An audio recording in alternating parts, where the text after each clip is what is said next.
পশুদের খুব পছন্দের, অধিক পুষ্টিগুণ সম্পন্ন, দ্রুত ওজন বৃদ্ধি ও দুধ বৃদ্ধি করতে শীতকালীন কাঁচা ঘাস, লুসান আলফালফা এবং বার্সিম এ নিয়ে কিন্তু অলরেডি চ্যানেলে ভিডিও দিয়েছি। কিভাবে হারভেস্টিং করতে হয়, কিভাবে খাওয়াতে হয়, সম্পূর্ণ কিন্তু ভিডিও দেওয়া রয়েছে। আজকে আরও একটি এমন ঘাস নিয়ে আমি আলোচনা করব, যে ঘাসটিও কিন্তু লুসান আলফালফা এবং বার্সিমের সঙ্গে টক্কর দেয়, এবং এই ঘাসটি সমস্ত পশুদের খুবই প্রিয় এবং কম সময়ে দ্রুত ফলন পাওয়া যায়। তো সেটি কি ঘাস, কিভাবে চাষ করবেন, কোথা থেকে বীজ সংগ্রহ করবেন এবং কিভাবে হারভেস্টিং করতে হয়, প্রত্যেক দিন একটা পশুকে কত পরিমাণে আপনারা খাওয়াতে পারবেন, আজকের এই ভিডিওটির মধ্যে আমি বিস্তারিতভাবে আলোচনা করব এবং প্র্যাকটিক্যালি আপনাদের দেখাবো কিভাবে এর চাষ করতে হয়। Dakua goat farm YouTube channel থেকে আমি কৃষ্ণ ডাকুয়া। বড়দেরকে আমার নমস্কার, ছোট ও বন্ধুদেরকে আমার আন্তরিক ভালোবাসা জানিয়ে শুরু করে দিচ্ছি আজকের এই ভিডিওটি। সম্পূর্ণ ভিডিওটি দেখার পর ভিডিওতে দেওয়া তথ্য যদি আপনাদের একটুও ভালো লেগে থাকে, ভিডিওতে একটা লাইক করতে ভুলবেন না এবং ভিডিওটিকে বেশি বেশি করে শেয়ার করে দিয়ে সমস্ত নতুন পশুপালক উদ্যোক্তা বন্ধুদের দেখার সুযোগ করে দেবেন। আর যে সকল দর্শক আমার চ্যানেলে নতুন, যদি ছাগল পালন এছাড়াও ছাগল পালন সম্বন্ধীয় বিভিন্ন রকম তথ্য, যেমন ছাগলের পরিচর্যা, খাদ্য, এছাড়াও ছাগলের বিভিন্ন রকম রোগ, তাদের চিকিৎসা এবং মেডিসিন সম্পর্কে জানতে চান, চ্যানেলটিকে সাবস্ক্রাইব করে আমার সঙ্গে থাকবেন। চলুন তাহলে বন্ধুরা, এবারে কথা না বাড়িয়ে শুরু করে দেই আজকের এই ভিডিওটি। ডাকুয়া গোট ফার্ম ইউটিউব চ্যানেলে সমস্ত দর্শকদের জানাই স্বাগতম। বেকারত্ব দূরীকরণে আধুনিক কৃষি ও পশুপালন আলোচ্য বিষয়। পশুদের বিভিন্ন রকম রোগ, চিকিৎসা ও মেডিসিন, হোমিওপ্যাথিক, আয়ুর্বেদিক এবং অ্যালোপ্যাথিক। প্রিয় দর্শক বন্ধুরা, আজকে যে ঘাসটি আমি চাষ করব, এটাও কিন্তু একটি শীতকালীন ঘাস। লুসান আলফালফা এবং বার্সিম যে সময় বোনা হয়, ঠিক সেই সময় এই ঘাসকে বোনা যায় এবং এই ঘাসটিকে রাজস্থান, পাঞ্জাব, হরিয়ানা এই সমস্ত রাজ্যে কিন্তু মিক্স করে বুনে দেয়। বার্সিমের সঙ্গে এই ঘাসটিকে একসঙ্গে মিক্স করে বুনে দিচ্ছে। এবারে বন্ধুরা, অনেকের প্রশ্ন থাকতে পারে যে যদি লুসান আলফালফা এবং বার্সিমের মতোই অধিক পুষ্টিগুণ এবং পশুদের খুব পছন্দ, এছাড়াও দ্রুত ওজন বৃদ্ধি ও দুধ বৃদ্ধির জন্য হয়, তাহলে আপনি তো বার্সিম আলফালফা করেছেন, তাহলে আরও কেন? তো বন্ধুরা, একটা কথাই খেয়াল রাখবেন, রুচিটা খুবই একটা ভাইটাল জিনিস। মানুষের যেমন রুচি, আজকে যদি কোনো ব্যক্তিকে রোজ মাছ ভাত দেওয়া হয়, রোজ কিন্তু তার ভালো লাগবে না। রোজ যে কোনো জিনিস, একই সবজি রোজ দিলে তার ভালো লাগবে না। ঠিক পশুদেরও কিন্তু তাই। রোজই যদি আপনারা একই ঘাস পশুকে খাওয়ান, তাদের কিন্তু ভালো লাগবে না। তাদেরও রুচির একটা পরিবর্তন করার প্রয়োজন। এর জন্য আমি কিন্তু বিভিন্ন ভ্যারাইটির ঘাস চাষ করে থাকি। তো এই ঘাসটিও হচ্ছে লুসান আলফালফা এবং বার্সিমের মতো খুবই মোলায়েম একটি ঘাস।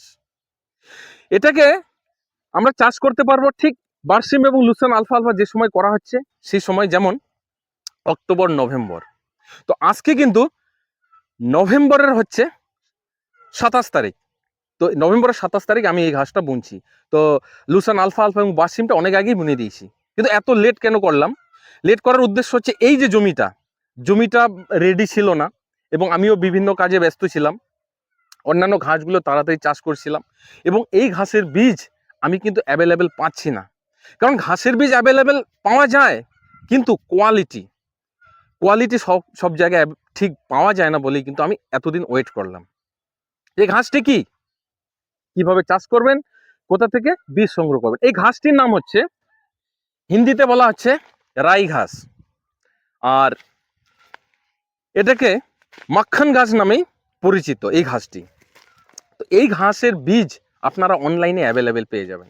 তো আমি এটা যে সাইট থেকে নিয়েছিলাম, বিগ হার্ট একটা এগ্রিকালচার সাইট, যেখানে বিভিন্ন রকমের সিডস, এগ্রিকালচার আরও আদার্স যে প্রোডাক্টসগুলো সেগুলো অ্যাভেলেবেল পাওয়া যায়। তো এই সাইটের মধ্যে রেটটা খুব কম দেখেছি, যার কারণে আমি অর্ডার করে নিয়েছি এবং বীজটা নিয়ে এসেছি। তো এই বীজটা আমি এটাকে ওপেন করে নিচ্ছি।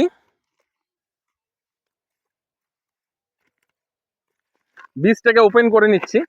এই যে এটা গেল যে সাইট থেকে নিয়েছি, বিগ হার্ট, এবং বীজটা যে কোম্পানির বীজ, দেখুন এখানে পরিষ্কার লেখা আছে অ্যাডভান্টা। এটা হচ্ছে অ্যাডভান্টা কোম্পানির বীজ।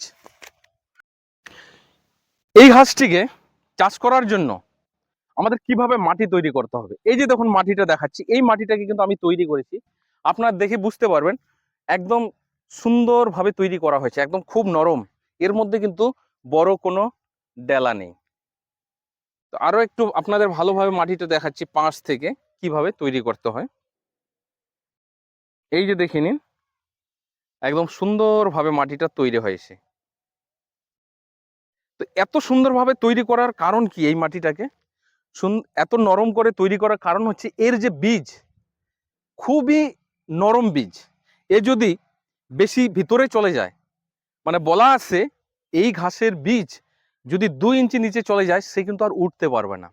হাফ ইঞ্চি, ম্যাক্সিমাম 1 ইঞ্চি চলে যাবে, কিন্তু হাফ ইঞ্চির মধ্যে যেন থাকে, তাহলে খুব সুন্দরভাবে জার্মিনেশন হবে।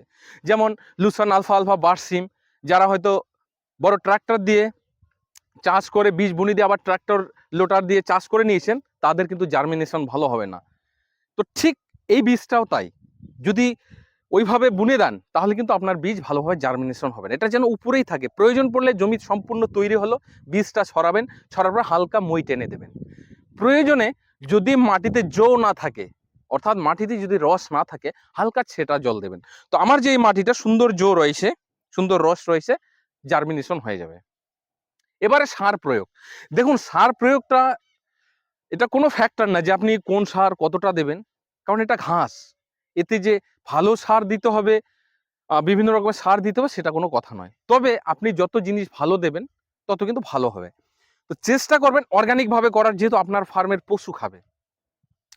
তো যার জন্য পর্যাপ্ত মাত্রায় গোবর সার যদি আপনার অ্যাভেলেবেল না থাকে, যেহেতু আপনার ছাগলের ফার্ম, ছাগলের যে নাদগুলো হয়, যেগুলো অনেক দিনের পুরানা নাদ, যেগুলো পচে গেছে, গলে গেছে, সেটা ছড়িয়ে দেবেন, তাহলে খুব তাড়াতাড়ি গাছ খেতে পারবে। সার যতটা পরিমাণে আপনি দিতে পারেন, এটা এমন নয় যে এতটা পরিমাণ দিতেই হবে, আপনি যতটা দিতে পারবেন, যত ভালো দেবেন তত ভালো হবে। এরপরে ফসফেট, আপনি ফসফেট দিতে পারেন বিঘা প্রতি 1 বস্তা, যদি 2 বস্তা দেন আরো ভালো। ফসফেট মাটিটাকে নরম রাখবে, এর জার্মিনেশন ভালো হবে, এর শেকড়কে তাড়াতাড়ি খাদ্য সংগ্রহের জন্য বাড়িয়ে তুলবে। চাপান সার হিসাবে ডিএপি 10-26-26 আপনারা প্রয়োগ করতে পারবেন, ওটা আপনার পরিমাণ অনুযায়ী আপনি প্রয়োগ করে নেবেন। এরপরে জমিতে আগাছা, জমিতে যেন আগাছা না হয়। দেখুন আমার এই জমিটাতে তেমন একটা আগাছা দেখা যাচ্ছে না, তবুও কিন্তু এই যে কতগুলো ঘাস আপনাদের দেখাচ্ছি, এই যে এখানে কিছু ঘাসের গিট রয়েছে, এগুলো দুব্ব ঘাসের গিট। এই দুব্ব ঘাসের গিটগুলো এখন মাটি শুকনো বলে যেন শুকনো, এগুলো কিন্তু আস্তে আস্তে জার্মিনেশন হয়ে যাবে, আর এমন ভাবে ভরে যাবে জমিটাতে যে আমি যে ঘাসটা বুনছি সেই ঘাসকে গ্রোথ হতে দেবে না, যার কারণে এটাকে এখন আমি বেছে নেব।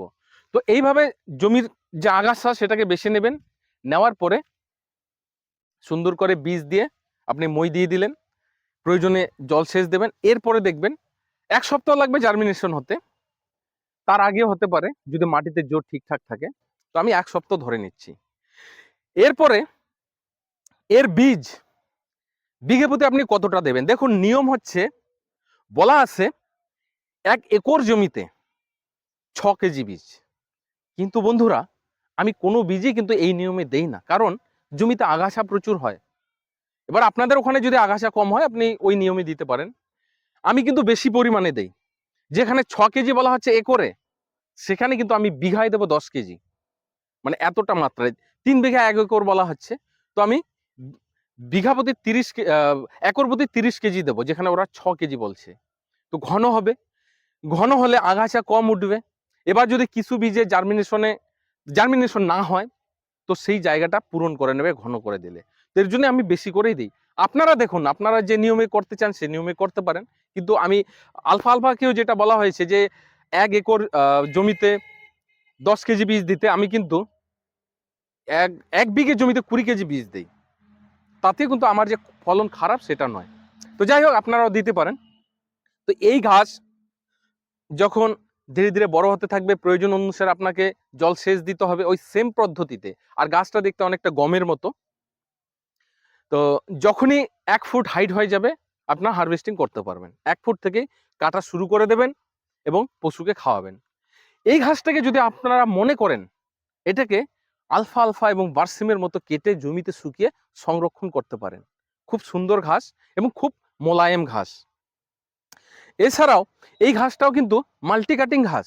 আজকে বার্সিম আলফা আলফা যেরকম মাল্টি কাটিং, আমরা কাটবো আবার হবে, কাটবো আবার হবে, সেম মাসে দুটো কাটিং করা যায়। তো বন্ধুরা, ভিডিওতে আর কথা বাড়াচ্ছি না, কারণ ভিডিওটা অনেক লম্বা হয়ে যাচ্ছে। প্রিয় দর্শক বন্ধুরা, ভিডিওটিকে আর বাড়িয়ে নিচ্ছি না, এখানে শেষ করে দিচ্ছি। কেমন লাগলো আজকের এই ভিডিওটি অবশ্যই কমেন্ট বক্সে কমেন্ট করে জানাবেন।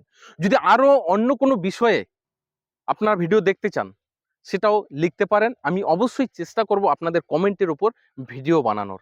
এবং আমার এই যে নতুন ফার্ম যখন থেকে উদ্বোধন হয়েছে, আমি সেই দিন থেকে কথা দিয়েছি ফার্স্ট ভিডিও থেকেই, যেই ফার্মের আপডেট আপনারা সবসময় পাবেন। এবং এই ফার্মটা আমি মানে অন্যরকম একটা চ্যালেঞ্জ নিয়ে শুরু করেছি, এবং এখানে সম্পূর্ণ আমি কিন্তু মাংস উৎপাদনের জন্যই টার্গেট নিয়েছি। তো ফ্যাটেনিং এর জন্য আমি খাসি করেছি, যেটা আপনাদের ভিডিওতে দেখিয়েছি।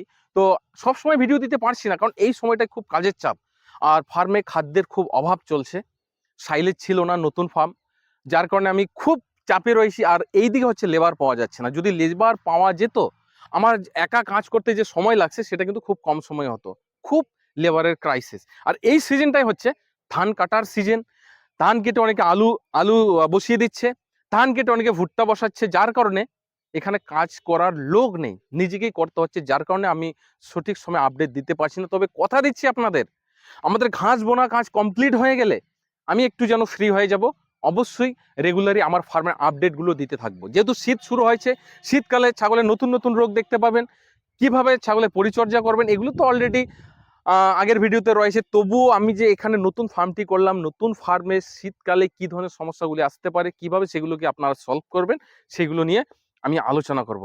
তো বন্ধুরা, অবশ্যই আমাদের চ্যানেলের সঙ্গে জুড়ে থাকবেন, যারা নতুন চ্যানেলটিকে সাবস্ক্রাইব করবেন। এটুকু বলে আজকের ভিডিওটি সমাপ্ত করে দিচ্ছি। পরবর্তীতে নতুন আরো একটি কন্টেন্ট নিয়ে আপনাদের সামনে হাজির হব। ততক্ষণে আপনারা সকলে ভালো থাকুন, সুস্থ থাকুন। জয় হিন্দ, জয় ভারত।